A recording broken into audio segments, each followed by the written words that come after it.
السلام علیکم دوستو، آپ دیکھ رہے ہیں یوٹیوب کا منفرد چینل ایم اے پروڈکشنز۔ ناظرین، آج میں حاضر ہوا ہوں ایک بہت ہی معلوماتی ویڈیو کے ساتھ، تو چلیے ویڈیو کا آغاز کرتے ہیں۔ ناظرین محترم، ایک مرتبہ ڈاکٹر علامہ محمد اقبال نے کسی طالب علم نے یہ پوچھا کہ آپ کا شمار دنیا کے بہترین فلسفے کے استادوں میں ہوتا ہے، لیکن حیرت کی بات ہے کہ میں نے آپ کے کلام میں وجود خدا کا ثبوت کہیں بھی نہیں دیکھا۔ ڈاکٹر علامہ محمد اقبال رحمۃ اللہ علیہ نے مسکرا کر یہ جواب دیا کہ تم خدا کا پوچھتے ہو، میں نے تو خدا کو دیکھا ہے۔ یہ جواب سن کر وہ طالب علم بہت حیران ہوا۔ وہ طالب علم کچھ دیر تک چپ کر کھڑا رہا، اور پھر کچھ دیر بعد جب اس طالب علم کے ہوش ٹھکانے آئے تو اس نے آپ رحمۃ اللہ علیہ سے سوال کیا کہ جناب، یہ صرف آپ کے ساتھ مخصوص ہے یا کوئی بھی خالق کائنات کا نظارہ کر سکتا ہے؟ جس پر آپ رحمۃ اللہ علیہ نے جواب دیا، اگر طلب صادق ہو تو کائنات کا ہر ذرہ اس کے وجود پر شہادت دیتا ہے۔ کاش ہم اس نقطے کو بنیاد بنا کر اس کو دیکھنے کی کوشش تو کریں۔ اللہ رب العزت قرآن مجید میں سورۃ ملک کی آیت نمبر 19 میں ارشاد فرماتا ہے، کیا انہوں نے اوپر پر پھیلاتے اور سمیٹتے پرندوں کو غور سے نہیں دیکھا، جن کو رحمان کے سوا تھامنے والا اور کوئی بھی موجود نہیں۔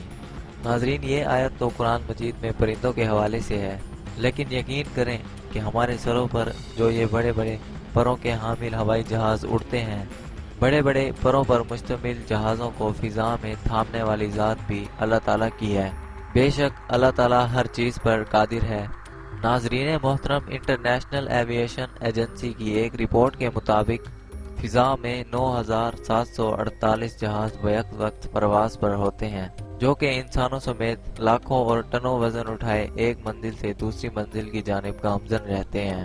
ان کو اللہ تعالیٰ کے سوا کوئی بھی قوت ہوا میں استحکام نہیں دے سکتی۔ اگرچہ دنیا کے بعض اسیر یہ کہتے ہیں کہ اس جہاز کو تھامنے میں سائنسی ٹیکنیک کا ہاتھ ہوتا ہے، جو کہ اس جہاز کو چلانے میں مدد فراہم کرتی ہے۔ اس کا جواب ہم آگے چل کر دیں گے۔ ابھی مناسب ہوگا کہ آپ ایویشن کی بیان کردہ چند پیچیدگیوں کو سمجھ لیں، تاکہ آگے چل کر آپ کو بات مزید آسانی سے سمجھ آ سکے۔ ناظرین، اسی ایجنسی کی رپورٹ کے مطابق دنیا کے مصروف ترین ایئرپورٹس پر ہر 2 یا 3 منٹ بعد ایک فلائٹ لینڈ یا ٹیک آف کرتی ہے، اور فضا میں اڑنے والے ہر جہاز کے درمیان 4 سے 5 کلومیٹر کا فاصلہ رکھا جاتا ہے، تاکہ کسی بھی فضائی حادثے سے محفوظ رہا جا سکے۔ اس فاصلے کو سیفٹی گیپ کہا جاتا ہے، جو کہ جہاز کے سائز کے مطابق رکھا جاتا ہے۔ یعنی یہ ایک منظم کردہ سسٹم ہے جس کو فالو کرنا ہر ایئر لائن پر واجب کیا جاتا ہے۔ لیکن ناظرین، آپ اس کے برعکس ان پرندوں کو دیکھیں جو فضا میں ہزاروں اور لاکھوں کی تعداد میں ایک ہی وقت میں پرواز کر رہے ہوتے ہیں، جبکہ ان میں پرندوں کی بہت سی ایسی نسلیں ہیں جو جھنڈ کی صورت میں پرواز کرتی ہیں اور ان میں کوئی فاصلہ بھی نہیں ہوتا۔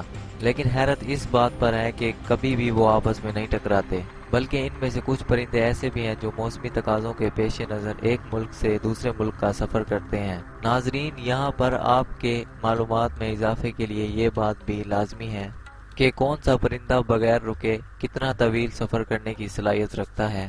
محققین کے مطابق ایک تیتر نما پرندہ جو کہ 9 دن اور 9 راتیں مسلسل پرواز کرتے ہوئے 11,500 میل کا فاصلہ طے کرتے ہوئے الاسکا سے نیوزی لینڈ پہنچتا ہے۔ اس پرندے کی ایک پر کی لمبائی بمشکل 6 انچ بنتی ہے۔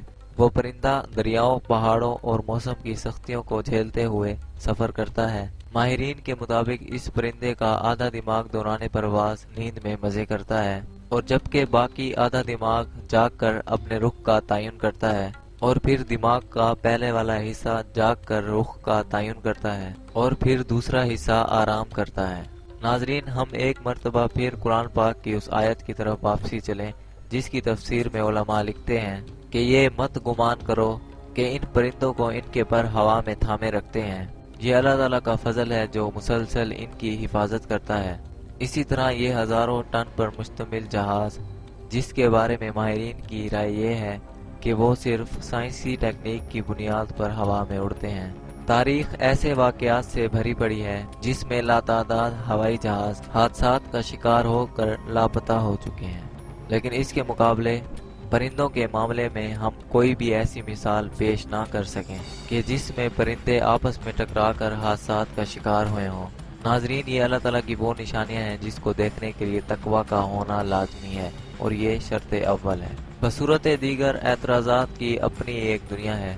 مثال کے طور پر ایک صاحب نے سوال کیا کہ اللہ تعالیٰ کا ارشاد گرامی ہے کہ میں ہی جانتا ہوں کہ ماں کے پیٹ میں پلنے والا بچہ ہے یا بچی ہے، اور یہ آیت بلا شبہ اللہ تعالیٰ کے عالم الغیب ہونے پر دلالت کرتی ہے، لیکن معترض نے یہ سوال کیا کہ یہ صرف اللہ تعالیٰ کے ساتھ مخصوص ہے تو سائنس اس کا دعویٰ کیسے کر سکتی ہے؟ یہ واقعہ جناب امام غزالی رحمۃ اللہ علیہ سے منسوب کیا جاتا ہے، جنہوں نے جواب میں کہا کہ اے سوال کرنے والے، کہ اگر تو اس دیوار کے پیچھے کھڑا ہو جائے اور مجھے اس کا علم نہ ہو، کوئی مجھ سے سوال کرے کہ اس دیوار کے پیچھے کون ہے، تو ظاہر ہے جواب کی دو ہی صورتیں ممکن ہو سکتی ہیں۔ پہلی صورت تو یہ ہے کہ میں اس کے سامنے لا علمی کا اظہار کر دوں، کیونکہ میں دیوار کے اس پار دیکھنے کی صلاحیت نہیں رکھتا، اور دوسری صورت یہ ہے کہ میں اس دیوار کے پیچھے جا کر دیکھوں اور اسے بتاؤں کہ اس دیوار کے پیچھے جناب کھڑے ہیں، اور اگر میں دوسری بات پر عمل کروں تو یہ غیب کا علم ہوگا، ہرگز نہیں، بلکہ اسے علم مشہود کہا جائے گا، کیونکہ میں نے باقاعدہ مشاہدہ کر کے اس سوال کرنے والے کو اس کا جواب دیا ہے، اور یہی جواب میں نے تمہارے سوال کا دیا ہے کہ جدید سائنس یہ مشاہدہ کر کے بتا سکے کہ ماں کے پیٹ میں پلنے والا بچہ ہے یا بچی، تو یہ ہرگز غیب کے علم کے زمرے میں نہیں آتا۔ اور جہاں تک خدا کا تعلق ہے، وہ نہ صرف اس کی جنس کے بارے میں جانتا ہے، بلکہ وہ تو اس بات سے بھی واقف ہے کہ اس نئی روح کی دنیا میں زندگی کتنی اور کیسی رہے گی۔ اور آخر میں ہماری اللہ تعالیٰ سے دعا ہے کہ اللہ رب العزت اپنی جا بجا بکھری نشانیوں کو دیکھنے اور انہیں سمجھنے کی توفیق عطا فرمائے۔ ناظرین محترم، ہم آپ سے امید کرتے ہیں کہ آپ کو ہماری یہ ویڈیو بہت پسند آئی ہوگی۔ ناظرین، ہمارے چینل کو لائک، سبسکرائب اور شیئر کرنا مت بھولیے گا۔ ہماری نیکسٹ انفارمیٹیو ویڈیو کا انتظار کیجیے گا۔ تب تک کے لیے اپنے میزبان کو اجازت۔ اللہ حافظ۔